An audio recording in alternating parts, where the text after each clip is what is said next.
Assalamualaikum warahmatullahi wabarakatuh. Nama saya Sri Nur Aini, NIM 2019-41193. Saya dari unit 6 Ekonomi Syariah. Di sini saya ingin menjelaskan tentang makalah saya yang berjudul Struktur Pasar Persaingan dan Pasar Monopoli.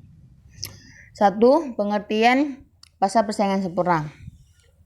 Pasar persaingan sempurna adalah suatu bentuk interaksi antara pemikiran dengan penawaran yang ditandai oleh jumlah konsumen dan produsen yang sangat banyak dan tidak terbatas. Contoh pasar persaingan sempurna. Pasar disebut bersaing jika 1. Terdapat sejumlah besar penjual dan pembeli komoditi. 2.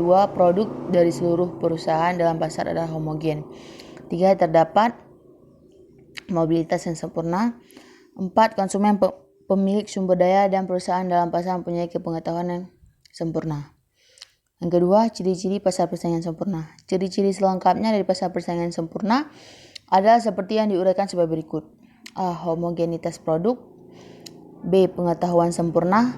C. Output perusahaan relatif kecil. D. Perusahaan menerima harga yang ditentukan pasar.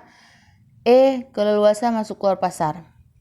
F. Tidak ada hambatan dalam mobilitas sumber ekonomi dari satu usaha ke usaha lain. G. Pemerintah tidak ikut campur tangan tentang harga baik langsung maupun tidak langsung. Yang H. Pembeli dan penjual bebas mengadakan perjanjian tanpa ada campur tangan pemerintah.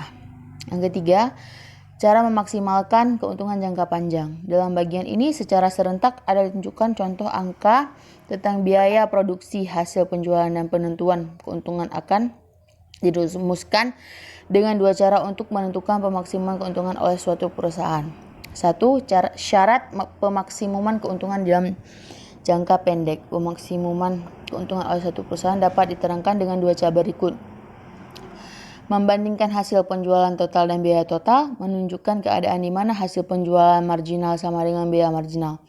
Dalam cara pertama, keuntungan ditentukan dengan dihitung dan membandingkan hasil penjualan total dengan biaya total. Keuntungan adalah perbedaan antara hasil penjualan total yang diperoleh dengan biaya total yang dikeluarkan.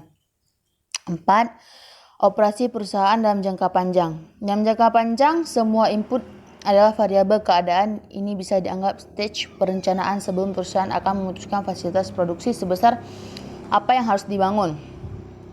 Yang 5. Kelebihan dan kelemahan pasar persaingan sempurna. A. Kelebihan. Yang pertama, harga jual barang dan jasa adalah yang termurah.